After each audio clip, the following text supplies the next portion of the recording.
Paz e graça seja na vida de todos. Hoje nós vamos estudar o capítulo 34 de Gênesis. Diná é desonrada. Quem é essa Diná? Diná era a única filha de Jacó com Lia ou Leia. Devia ser uma jovenzinha na faixa dos seus 15 anos. Nós vamos ver aqui uma bela moça. E ela então vai ser aqui desonrada neste capítulo e vai haver uma grande consequência com esse evento. Lembrando que Deus, ele deu uma instrução para Jacó de ir para a terra do seu pai Isaque. E nós vamos perceber aqui que ele estabelece nessa região. Poderia ter sido uma região de acampamento provisório, mas depois ele deveria levantar acampamento e ir para onde Deus mandou que ele fosse, para junto do seu pai, da sua parentela.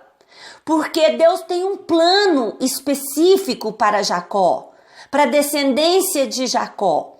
E esse plano inclui a mesma coisa que vinha acontecendo com Abraão, com o próprio Isaque, se casar com homens, mulheres da sua linhagem, porque é uma linhagem muito específica, a linhagem que iria trazer o Messias.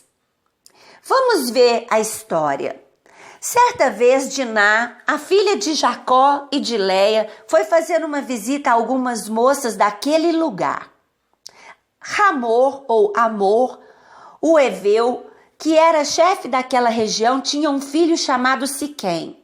Este viu Diná, pegou-a e a forçou a ter relações com ele.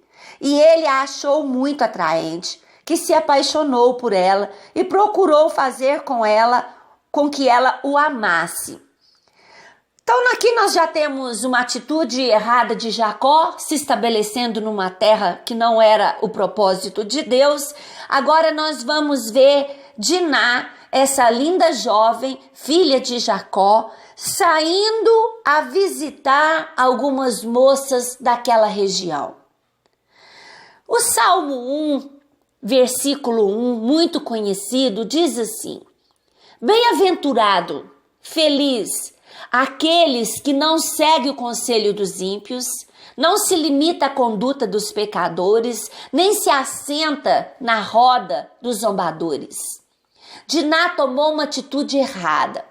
Ela ia visitar, ela ia comungar, ela ia ter conhecimento, fazer parte de uma outra linhagem que Deus não estabeleceu para a linhagem de Jacó. E como resultado disso, ela é vista pelo filho do rei, que tinha outros conceitos que para ele não tinha nada a ver, não tinha problema nenhum. Ele pega essa jovem, ele força ela, ele estupra ela. E ela, só que nessa questão aqui, ele se apaixona por ela. E ele pede ao pai dele, Ramor, para conversar com Jacó, pai de Diná, porque ele havia se apaixonado por ela e ele queria se casar com ela. E o pai faz o que o filho pediu, Siquém. Ele vai até Jacó, ele conta para Jacó o acontecido, né? Tipo assim, dá um tapa por um lado e por outro já vem com uma solução, né?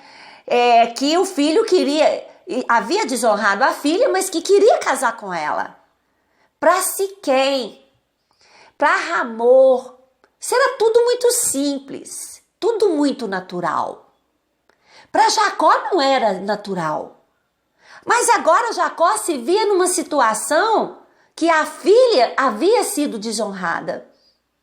E ele traz esse problema para a família, porque família é para isso mesmo.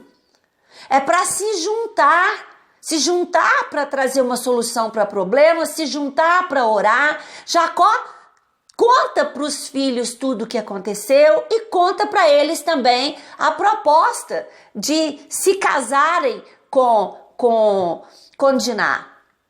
E o próprio rei diz: nós casamos os nossos filhos, seremos um só povo, você vai poder negociar e comprar aqui na minha terra. Ele faz essa proposta para ele. Mas será que essa era a vontade de Deus? E os filhos, aqui é muito interessante a história. Os filhos de Jacó, eles parecem ali ter aceitado a situação, mas enganoso é o coração do homem, diz o Senhor. Eles projetaram algo, eles arquitetaram algo, e esse algo que eles projetam envolve as coisas santas do Senhor. Por quê? Porque eles propõem o seguinte: então tá, a minha irmã vai casar com o Siquém, mas o seguinte, na minha casa, para ser um povo conosco, todos precisam ser circuncidados. Eu já falei sobre a circuncisão aqui, é uma aliança que Deus fez com Abraão, né? O judeu até hoje tem esse costume. Essa circuncisão é como se fosse hoje uma fimose, a operação de fimose que é feito na genitália masculina. Então, eles propõem para Siquém, para Hamor: a minha filha, a minha irmã, ela casa com você, só que todos da sua casa, da sua cidade, vão ter que fazer essa cirurgia, esse pacto de sangue, uma aliança, para que ela venha e se case com Diná. Eles aceitam o pacto.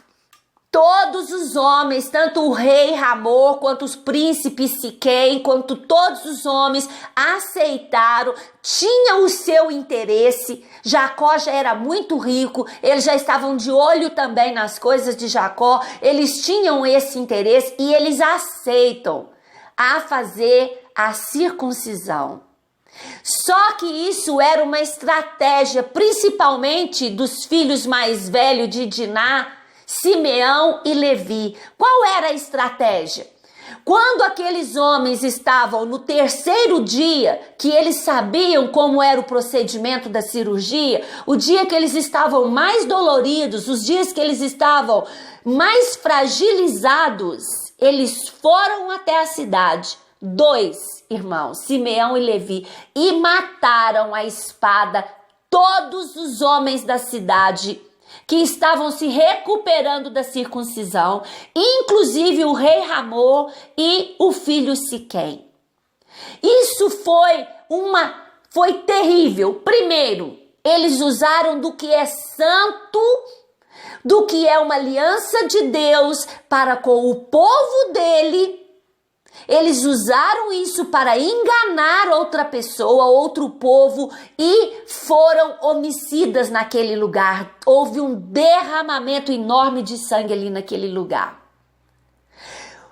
Em Daniel, eu gosto muito desse texto, o rei Belsazar, ele usa dos utensílios sagrados do templo que foi levado do templo de Israel para Babilônia e faz uma festa, uma orgia com prostitutas e bebe vinho ali naquelas taças, usando aquelas bacias, e aparece um dedo escrevendo ali na parede.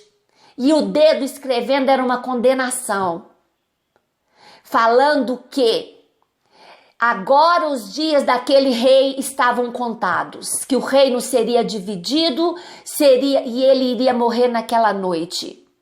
Mene, mene, tekel, parsim. Pesado fostes na balança e encontrado em falta, porque brincou com as coisas sagradas do Senhor. Temos que ter essa sabedoria. de levar muito a sério o que é sagrado para o Senhor. E é algo que é muito sagrado para o Senhor, a nossa vida. Que nos tornamos filhos de Deus, que nos tornamos morada do Espírito Santo. O que nós fazemos com o nosso corpo. Só trazendo aqui uma aplicação para a nossa vida. E quando Jacó fica sabendo que os filhos mataram todos os homens daquela região e os outros irmãos saquearam, levaram bois, levaram valores, levaram até mulheres e crianças. Quando Jacó fica sabendo disso, ele fica indignado com os seus filhos.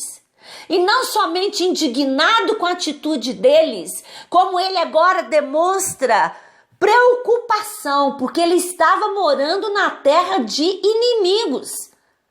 Pessoas que iriam saber disso, que poderiam se voltar contra Jacó e a sua família. Então Jacó repreende muito severamente os seus filhos, fica muito indignado com eles, e nós vamos ver mais à frente que quando Jacó está falecendo, está ali no seu leito de morte, ele não abençoa Simeão e Levi, pelo contrário.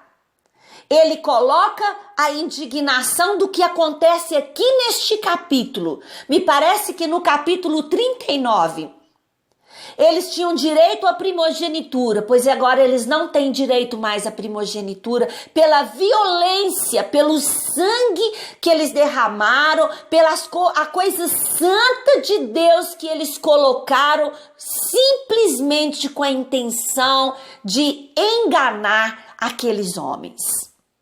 Isso é tão sério.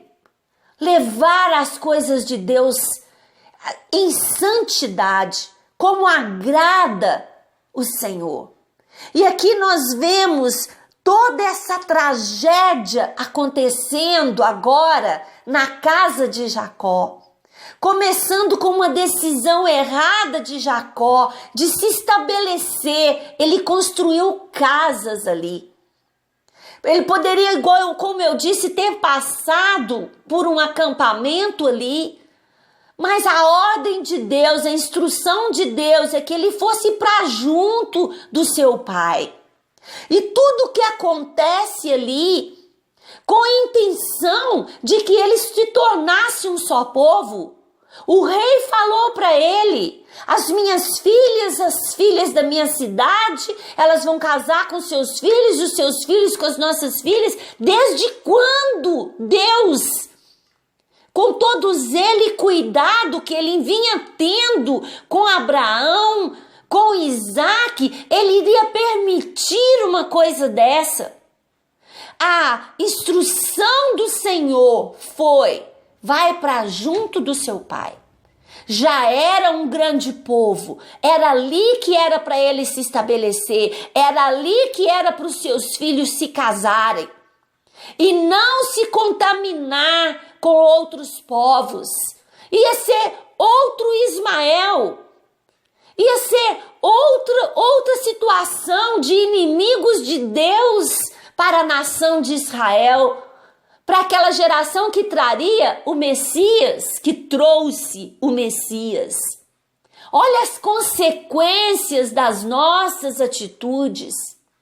Eu gosto de dizer que Deus, ele sempre, na sua palavra, ele permite que a gente veja as características, os frutos bons desses patriarcas, desses heróis na fé, mas também todas as falhas. Ele permite para nós, hoje, que nós venhamos a conhecer os pontos maus como os pontos bons e aprender com eles, porque eu não preciso cair nessa situação.